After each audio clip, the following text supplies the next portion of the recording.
हरे कृष्णा। सभी को दंडवत प्रणाम। श्रीमद् भागवतम प्रार्थना। ओम नमो भगवते वासुदेवाय।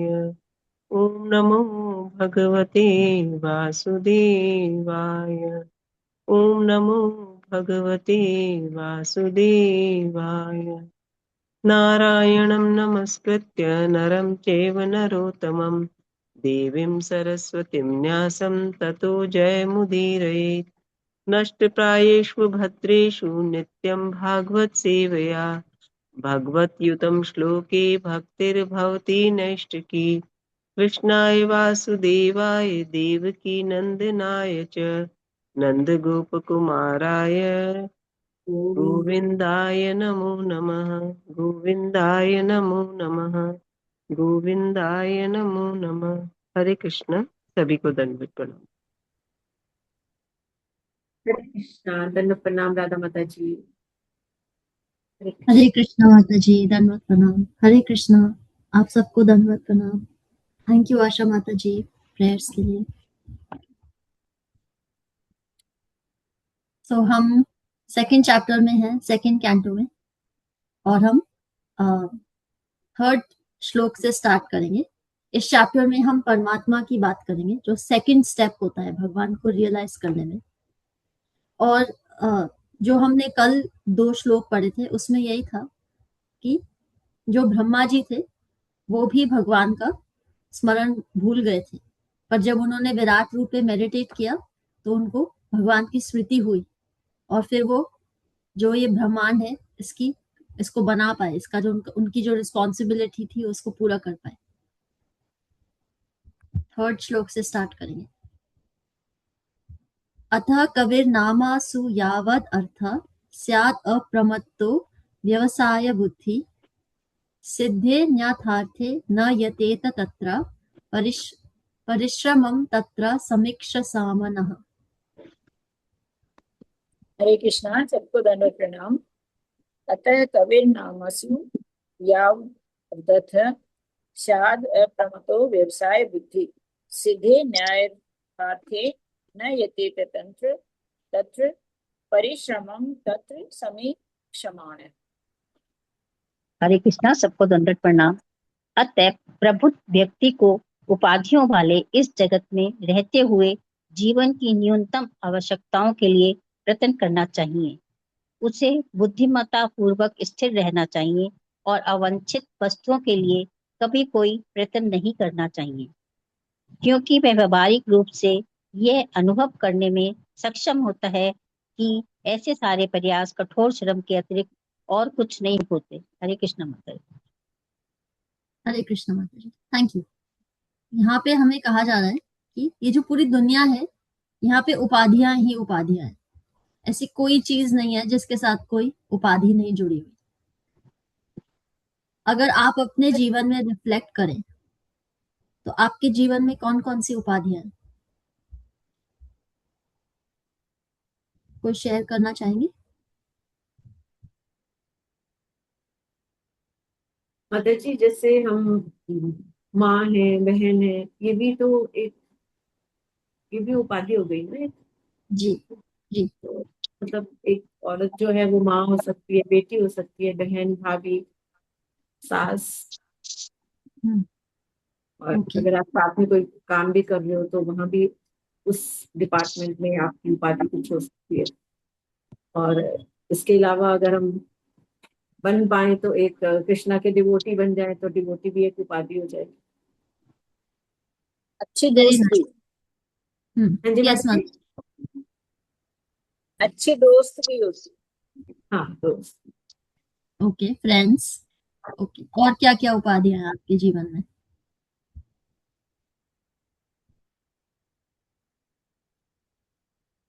आपके पास कितनी गाड़ियां हैं? ये भी उपाधि है। आपका घर कितना बड़ा है? ये भी उपाधि है। आपकी प्रोफेशन क्या है? वो भी उपाधि है।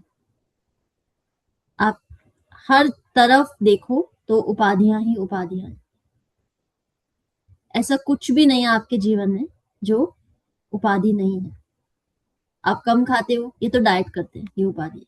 ज्यादा खाते हो, इनका तो कोई कंट्रोल ही नहीं है तो कुछ भी खा लेते हैं, उपाधि।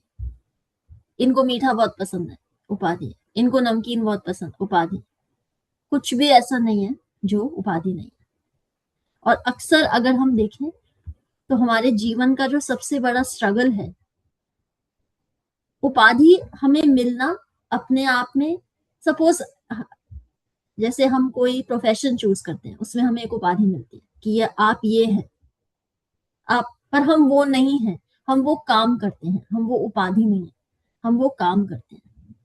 पर अगर हम अपने जीवन पे रिफ्लेक्ट करें तो कई बार हमारी उपाधियां ही हमारी सबसे बड़ी बाधा बन जाती है।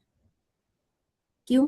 क्योंकि जब वो उपाधि हमसे ले ली जाती है या उसकी वैल्यू कम हो जाती है जीवन में, तो फिर वो हमें हमारे जो हमारा बीता हुआ जीवन होता है उसकी स्मृति कराती है कि जब मैं वो था, जब मैं वो थी, जब हमारे पास ये था, हमारे पास ये, फिर हमने ऐसे किया। हमारी जो जीवन की स्टोरी है वो तो उपाधियों में ही बीत जाती है। तो ये पूरा जगत जो है कुछ भी नहीं है, केवल उपाधियां ही उपाधियां हैं। और इसीलिए जो व्यक्ति, जिसको भागवत धर्म का ज्ञान हो जाता है, उसको समझ में आ जाता है कि मैं उपाधियां नहीं हूं। आप इंजीनियर का काम करते हैं, आप इंजीनियर नहीं है, आप एक्चुअली इंजीनियरिंग का काम करते हैं। जैसे आप मदर की रिस्पॉन्सिबिलिटी निभाते हैं।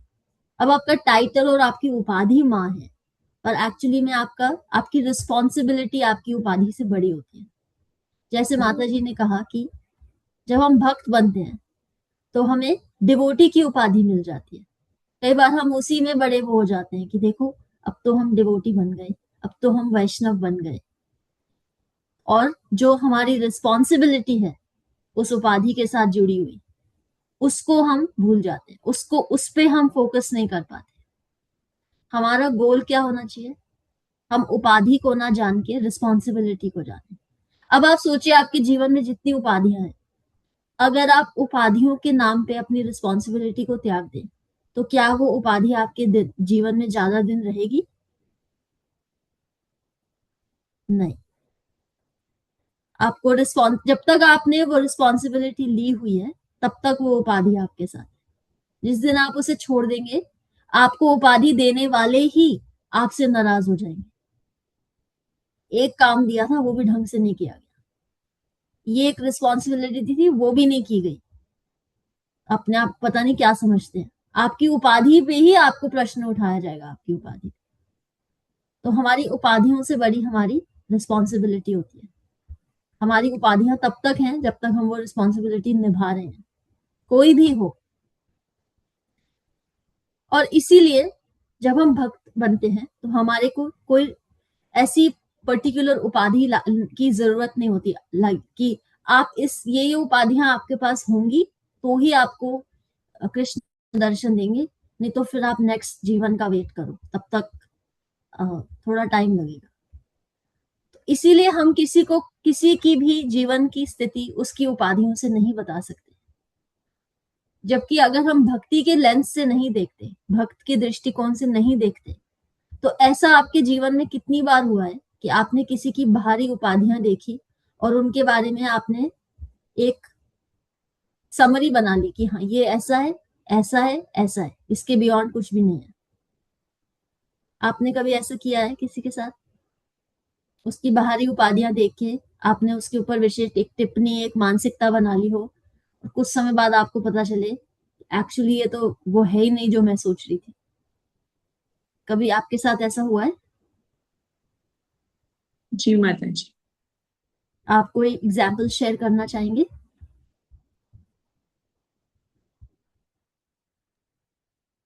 एक्चुअली यहाँ एक मतलब वो अभी नहीं रहे, इस जगत से चले गए हैं, लेकिन उनकी पोस्ट बहुत बड़ी थी। उनका खान पीन, उनकी आदतें एक समाज के लिए मतलब बहुत मतलब सीखने लायक था। और थोड़े दिन के बाद जब वो चले गए तो सामने तो थे नहीं, तो उनके बारे में बहुत चर्चा होगी कि ये भी था, ये भी है, ये भी था। तो इतने बड़े लेवल के लोग भी पीछे उनका एक अदर साइड भी होती है, ये पता चला। हम एक साइड से ही देखते हैं सिर्फ। थैंक यू माता जी, बहुत बहुत अच्छी बात बताई आपने। कितनी बार ऐसा होता है जो हम वो देखते हैं जो हमारे अंदर हम कमी महसूस कर रहे होते हैं। अक्सर हम वही देखते हैं जो हम अपने जीवन में चाहते हैं, हम वो नहीं देखते जो वो दिखा रहा होता है। तो क्योंकि हमारी जो इंद्रियां हैं वो भ्रमित करती हैं हमें, हमारा मन भ्रमित करता है हमें, तो हम फिर वही देखते हैं जो हमारी इंद्रियों को तुष्ट करे। जो हमने जजमेंट बनाई उसी को कंफर्म करने के लिए देखते हैं हम, कि हाँ देखो मैंने कहा था ऐसा ही होगा, ये मैंने तो पहले ही कहा था। और फिर बाद में हमारा जब भ्रम टूटता है तब वो तो मैंने ऐसे ही सोच लिया था, वो तो बस ज्यादा टाइम नहीं था, ज्यादा दिमाग नहीं लगाया, बस ऐसे ही सोच लिया। हम अपनी गलती मानते भी नहीं है और एडमिट भी नहीं करते और उसको इम्प्रूव भी नहीं करना चाहते। उपाधियों की ये सबसे बड़ी प्रॉब्लम होती है, वो हमारी दृष्टि को भ्रमित कर देती है। लेकिन जब हम भक्ति में आते हैं तो उसका एक रूल होता है। चैतन्य महाप्रभु क्या बोलते हैं कि सर्वोपाधि विनिर्मुक्तम तत्परत्वेन निर्मलम। जितनी आपकी उपाधियां हैं, सर्व उपाधि विनिर्मुक्तम, जितनी आपकी उपाधियां हैं उन सबको आप प्लीज साइड में रख के आइए। तत्परत्वेन निर्मलम, और इस पर्पज से आइए कि मैं मेरी उपाधियां नहीं हूं। जगत मुझे मेरी उपाधियों से देखता है लेकिन मैं अपने आप को अपनी उपाधियों से नहीं देखता। जिस दिन आप अपने आप को अपनी उपाधियों के लेंस से देखना छोड़ेंगे, आपको उतना ज्यादा क्लियर होता जाएगा कि आपकी वास्तविक जो आइडेंटिटी है वो क्या है। सर्व उपाधि विनिर्मुक्तम, अपनी सारी उपाधियां छोड़ के तत्परत्वेन निर्मलम, निर्मल हृदय से भगवान तत्परत्वेन, ये सोच लेना कि मेरे को भगवान के साथ जुड़ना है, वो ही मेरी असली, उनके साथ ही मेरी असली आइडेंटिटी है। जब हम ऐसा करेंगे तो क्या होगा, ऋषिकेना ऋषिकेशा, जो ऋषिकेना जो हमारी इंद्रियां हैं, जब वो सारी ये जो हमारी पोजीशन है हमारी उपाधियों से जब फ्री हो जाएंगी तब हम क्या कर पाएंगे, ऋषिकेशा, भगवान का नाम ऋषिकेश है। ऋषिकेश मतलब हमारी इंद्रियों के स्वामी। सेवनम भक्ति उच्यते, इसको कहा जाता है भक्ति। अपनी उपाधियों को साइड में रख के आना और इस बात को समझ लेना कि मेरी उपाधियां जब तक मेरे और भगवान के बीच में है, मैं उनकी सेवा नहीं कर सकता। और ये उपाधियां ही हैं जो इतने समय से हमें भगवान से विमुख करती आई। उपाधियां ही हैं। कई बार हम सोचते हैं कि किसी ने हमें धोखा दे दिया, उससे बड़ा दुख क्या हो सकता है। कोई परिवार वाला हो, आपका कोई प्रियजन हो, कि मुझे धोखा दिया उसने, मैंने उसके लिए क्या नहीं किया, सब कुछ किया, उसने मुझे धोखा दे दिया। बड़ी दुख की बात है। आपने कभी अपने आप को धोखा दिया है किसी दूसरे की प्रसन्न करने के लिए, किसी दूसरे पे इम्प्रेशन जमाने के लिए कि नहीं नहीं नहीं मैं तो बहुत अमेजिंग हूँ, आप मेरे पे थोड़ा ट्रस्ट तो कीजिए। और फिर उसको खुश करने के कुछ समय बाद आपको लगता हो कि नहीं, मैंने इस प्रोसेस में अपने आप को भुलाया, अपने आप को धोखा दिया। आप में से किसी ने ऐसा कुछ एक्सपीरियंस किया है? जी माता जी। आप कुछ शेयर करना चाहेंगे कोई भी?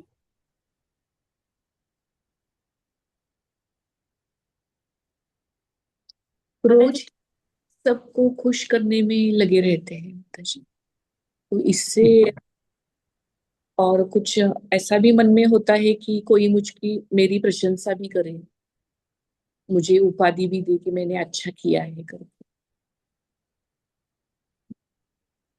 Thank you. संध्या माता जी।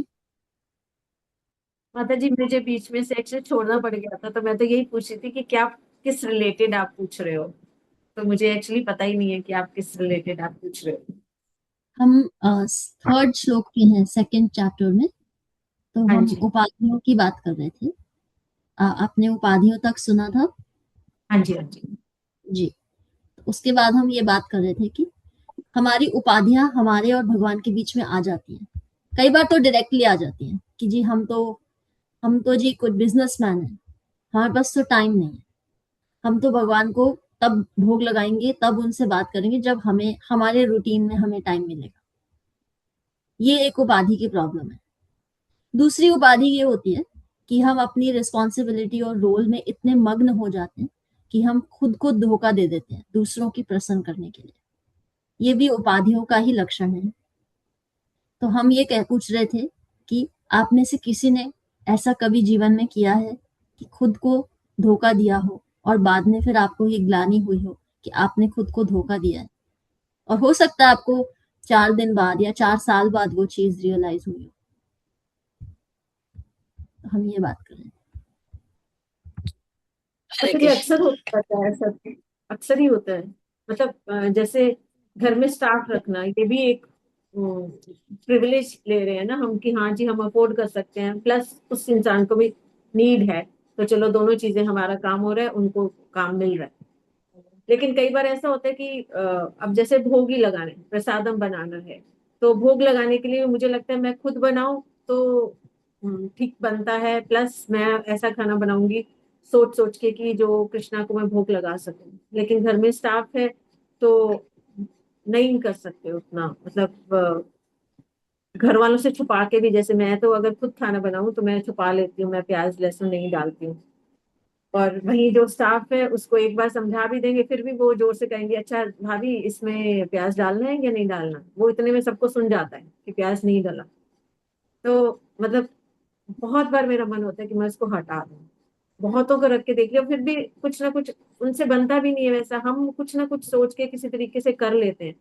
पर वो ना हो तो मुझे लगता है कि अच्छा है, लेकिन ना हो तो भी गुजारा नहीं है, और है तो भी मुझे लगता है कि भगवान जी का भोग नहीं बन रहा। फिर वही दूध फल या हल्की फुल्की कोई कोई सब्जी ऐसी होती है जो बिना इस चीजों के, मतलब हम लोगों के घरों में तो ऐसा है कि जैसे मेरी मदर इन लॉ तो कच्चा लहसुन भी खा लेते हैं, तो उनको अगर लहसुन के बिना सब्जी मिल जाए तो वो तो एक दो दिन खाएंगे, उसके बाद खाएंगे नहीं।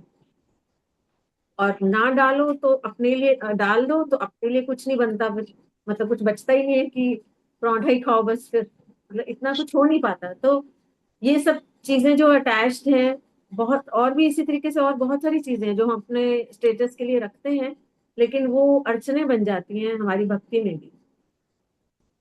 हम काम भी करते हैं, अगर बाहर जाके काम भी करते हैं, अगर हमें जरूरत नहीं है ज्यादा काम की तो हम कम काम भी कर सकते हैं, या उसके बिना भी, मतलब बाकी लोग अर्न कर रहे हैं तो उतनी ठीक है, प्रोफेशन है, आपने करना है। मैं मिशा माता जी, मैं कॉन्ट्राडिक्टरी ना हो जाऊं, क्योंकि देखो जो डॉक्टर बना है उसने काम करना ही करना है, ठीक है। अब मैं जैसे हूँ, मैं करूँ ना करूँ, अगर हम सोचें कि कम पैसों में गुजारा कर लें तो ना भी कर रहे हैं तो ठीक है ना, लेकिन अगर काम करते हैं तो काम को टाइम देना पड़ेगा। तो आपको भक्ति में से ही निकालना है वो काम। आप बहुत ज्यादा सोशल हो तो आपको अपने फ्रेंड्स को भी टाइम देना पड़ेगा, ना हो तो आप वही टाइम आप भक्ति में ज्यादा दे सकते हो। तो ये सब भी हमारा मतलब स्टेटस की ही चीजें हैं जिसमें है। हम किटी पार्टीज में जाते हैं, हम क्लब्स में जाते हैं, तो वो टाइम तो देते हैं ना। अगर वहां हम ना जाएं, बट वो भी हमारा स्टेटस है, वो भी पदवी है जी, ये लॉयंस क्लब के मेंबर हैं या उनके हेड हैं, चेयरमैन है, या कुछ भी कह लो। तो ये सब नहीं हो, इनसे दूर रहे थोड़ा, तो हम भक्ति में ज्यादा अच्छा कर सकते हैं। थैंक यू माता जी। हरे कृष्णा माता जी, दंडवत प्रणाम।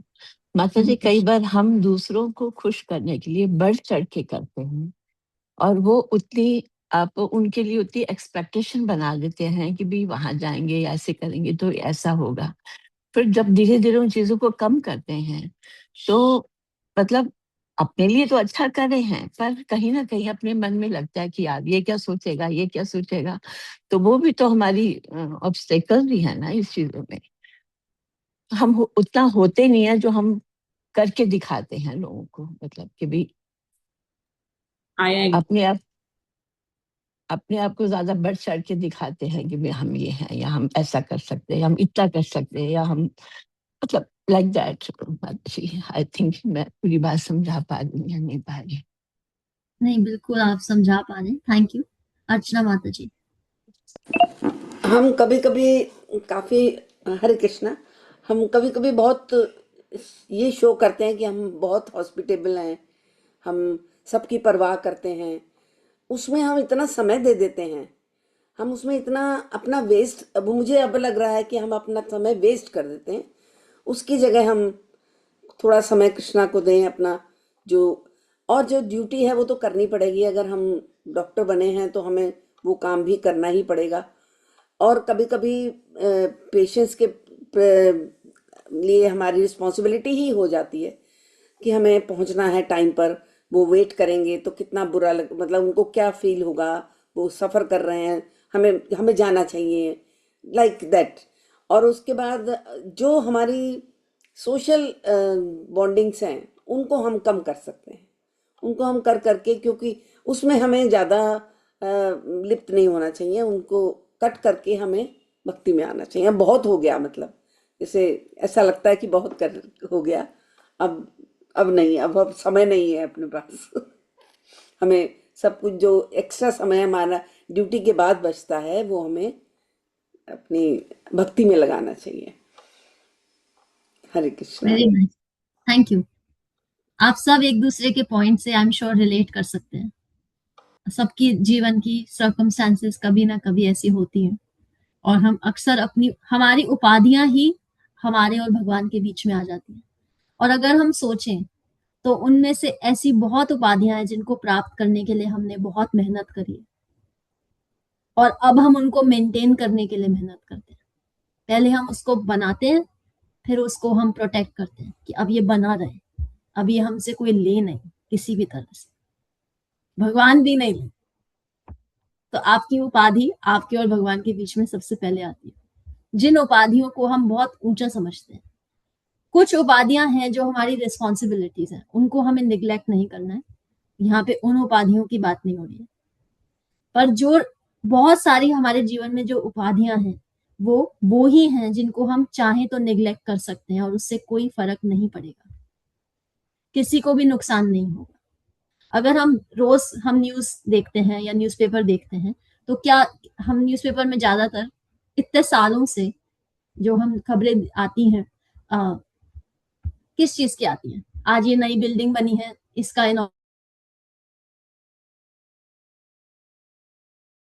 ये आ रहा है, अब से ये जो नई चेयर है अभी इस कलर में भी आ गई, यहाँ पे नए घर बन रहे हैं, इसको देखने चलते हैं, ये फैक्ट्री खुली है, ये यहाँ इंडस्ट्री बन रही है, यहाँ पे युद्ध हो रहा है, वहां हो रही है, यहाँ के ये प्रधानमंत्री हैं, वहां के वो राष्ट्रपति हैं। इसके अलावा हम कुछ कोई कोई मर गया, कोई पैदा हो गया, सेलिब्रिटी के साथ ये हो गया, इसके अलावा हम कुछ सुनते हैं नहीं। यही अगर आप अपनी 20-30 साल के बारे में सोचे कि अखबारों में क्या यही था, इसके अलावा तो कुछ भी नहीं था। तो ये पूरी जगत की सिचुएशन क्या है? यहाँ पे उपाधियां ही उपाधियां हैं, आपके जीवन में भी और बाहरी जीवन में भी। तो ये उपाधियों का खेल है, बस ये सारा उपाधियों का खेल है।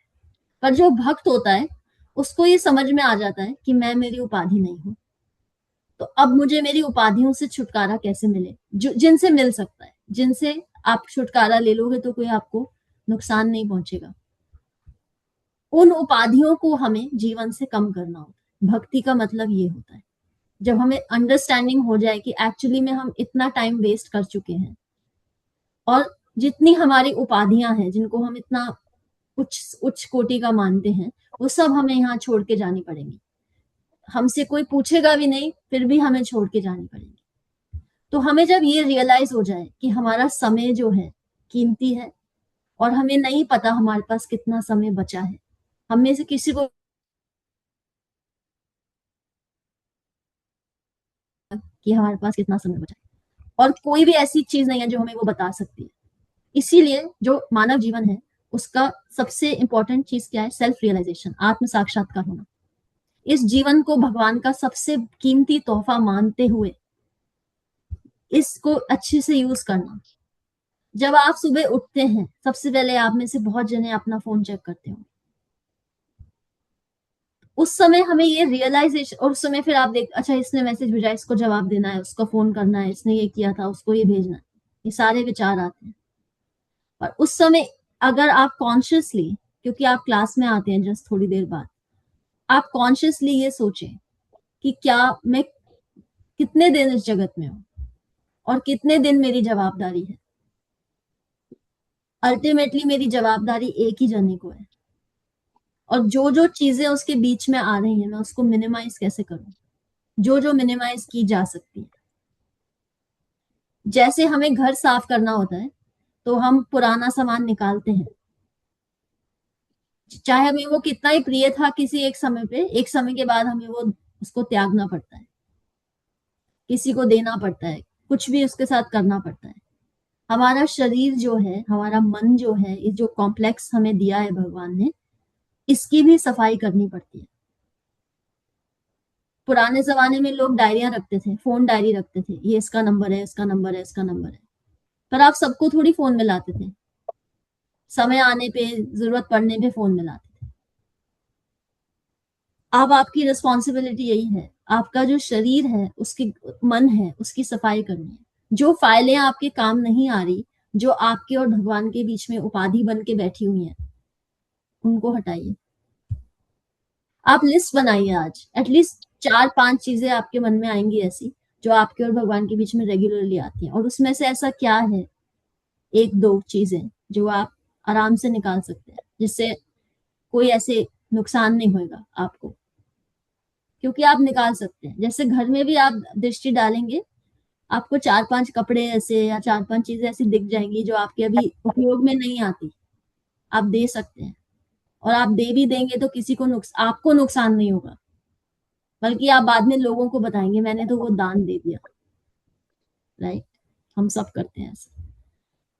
तो अपने लाइफ में आपके जो माइंड बॉडी से क्या ऐसा है जो आप सफाई करके आउट कर सकते हो।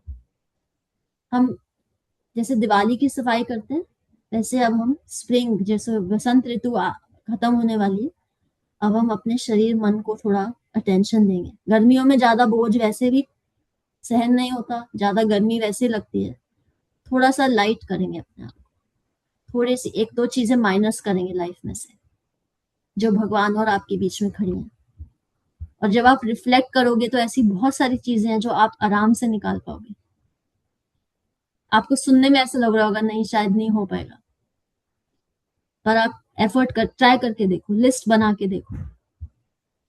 हमने 2 वीक्स पहले भी एक टू डू लिस्ट बनाई थी, फिर एक नॉट टू डू लिस्ट बनाई थी।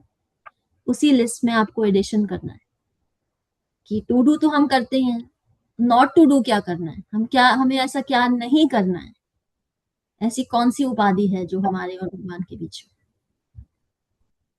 हम यहाँ पे स्टॉप करेंगे। हरे कृष्णा, आप सबको धन्यवाद प्रणाम। आपकी कोई क्वेश्चंस हो प्लीज बताइए, और की लर्निंग भी। हरे कृष्ण माता जी। माता जी कल ना अभी अभी एकदम दिमाग में आया, कल कैंटो 8 सुन रहे थे राधिका कृपा माता जी का, तो उसमें एक चीज पे बहुत था कि हमें झूठ नहीं बोलना चाहिए। मतलब लेकिन ऐसा नहीं है, मतलब मैंने तो बोले हैं, बाकियों का आप सबका नहीं कह सकते, लेकिन अब तक की लाइफ में हमने बहुत बार झूठ बोले होंगे, तो आगे से हम अपने आप को रोक सकते हैं कि ठीक है। मतलब कल उसमें इतना स्ट्रेस दिया गया था कि बिल्कुल ये बोला गया था कि एकदम नरक में जाते हैं और झूठ बिल्कुल नहीं बोलना चाहिए। तो जो हम बोल चुके हैं उनका क्या? आप में से किसके पास भगवत गीता है? क्या माता जी? भगवत गीता है आपके पास अभी? अच्छा है। तो प्लीज 9:30 वर्स खोलिए, 9th चैप्टर की 30th वर्स खोलिए। जी माता जी। हाँ प्लीज रीड कीजिए माता जी। अर्थ या दो? सिर्फ श्लोक। अपि चेत सुदुराचारो भजते मामन्य भाक् साधुरेव स मंतव्यः सम्यव्यवसितो ही सह। तात्पर्य, प्रभुपाद जी की जय। यदि कोई जघन्य से जघन्य कर्म करता है, किंतु यदि वह भक्ति में रत रहता है तो उसे साधु मानना चाहिए, क्योंकि वह अपने संकल्प में अडिग रहता है। हरे कृष्णा। आई होप आपका आंसर आपको मिल गया। जी, यस। Thank you. जो बोल दिया वो बोल दिया, अब नहीं बोलना। और इस श्लोक का मतलब ये नहीं है कि हाँ बोला है, पर कृष्णा ने तो ये प्रॉमिस किया था आके एक राउंड चैंटिंग कर लेंगे झूठ बोलने के बाद। ये नहीं है इसका मतलब। इसका मतलब है कि जो हो गया, गलती भूल हो गई हो गई। अब पता चल गया कि वो भूल है तो अब नहीं करेंगे और भक्ति के संकल्प में लगे रहेंगे। That's it. ठीक है, थैंक यू माता जी। तारा माता जी की लर्निंग। जी माता जी, हरे कृष्णा, दंडवत प्रणाम सभी को। उपाधि तो एक भ्रम जाल है जो बहुत बड़ा व्यवधान है। अगर हमारा लक्ष्य ईश्वर जाल में जाना है जो सिर्फ भक्ति द्वारा ही संभव है। हरे कृष्णा, दंडवत प्रणाम माता जी। कोई क्वेश्चंस और कोई क्वेश्चन?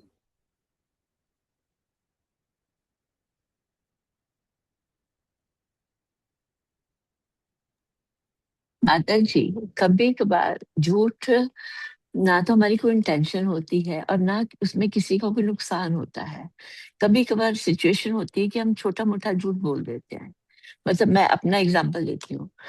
अब जैसे कभी कभार हमें कहीं जाना पड़ गया, मेड का टाइम अलग है, तो उसको बोलते हैं कि अरे मेरी तो आज ऐसे है, या कोई भी रीजन करके उसको जल्दी बुलाना है या लेट बुलाना है। इसको भी झूठ की कैटेगरी में माना जाएगा। उसमें ना तो उसका नुकसान है ना हमारा भी नुकसान है। हम थोड़ा टाइम चेंज कर रहे हैं अपना एडजस्टमेंट के लिए, तो इसको क्या कहा जाएगा? माता जी, ये बहुत बहुत लोग की ये सिचुएशन होती है। ऑफ कोर्स एक लेवल पे तो वो झूठ ही है, झूठ तो झूठ होता है। पर अगर हम ये झूठ, जैसे हम ओके, आपके केस में कोई प्रॉब्लम नहीं है क्योंकि किसी का नुकसान नहीं हो रहा, राइट। पर कई बार हम जब ऐसे ऐसे जैसे कहते हैं ना, सफेद झूठ बोलते हैं कि किसी का नुकसान नहीं होने वाले, तो उससे हमें, लेकिन हमारे मन की एक टेंडेंसी बन जाती है उसके बाद। फिर जैसे हम कहीं किसी के पास जा रहे हैं, किसी से मिलने जा रहे हैं, अब अभी हम घर से भी बाहर नहीं गए हैं, उनको फोन पे क्या होगा, बस 10 मिनट में हम आ जाएंगे, चाहे जाने में अभी 1 घंटा लगेगा वहां पे। पर हम क्या उनको बोल रहे हैं, नहीं नहीं बस 10 मिनट में आपके द्वार पे खड़े होंगे हम। पर जबकि हम नहीं खड़े होंगे, और ये अच्छी बात नहीं होती, ये झूठ अच्छी बात नहीं होती। अब हमें सोचने में लग सकता है कि जैसे लोग बोलते हैं कि लेट आना तो फैशनेबल है, आजकल तो बहुत बहुत कॉमन है लेट आना, तो कोई बड़ी बात नहीं है। एक्चुअली नहीं है। हम किसी के समय को अपने कंफर्ट के लिए बर्बाद करें, वो नहीं है सही बात। सपोज जी आप माता जी। इमेजिन करो कि उन्होंने उस समय कोई अपनी ग्रंथ पढ़ना था, या उन्होंने कोई भोग लगाना था, या किसी की भगवान की सेवा करनी थी। अब आपके 10 मिनट के लिए वो छोड़ दें वो चीज, जी आप 10 मिनट में आ रहे हो और 1 घंटे बाद आप पहुंचे हो और फिर बोलो अरे ट्रैफिक बहुत था, अरे वो फिर बीच में वो किसी का फोन आ गया, फिर हमें वहां रुकना पड़ा, फिर हम यहाँ आ गए, तो वो अच्छी बात नहीं होती। तो झूठ इसलिए बोले जाए कि किसी का नुकसान नहीं है, ठीक है, पर उसके बाद हमारे मन को फिर हमें वॉच करना पड़ता है कि वो फिर ऐसी आदत ना, धारणा ना बना ले ऐसे छोटे छोटे झूठ बोलने की, क्योंकि फिर उसमें हम नुकसान कर देते हैं किसी का। तो माता जी, ये तो मैं अपनी पर्सनल बात कर थी। ये एक्चुअली में मेरी टेंडेंसी बिल्कुल नहीं है।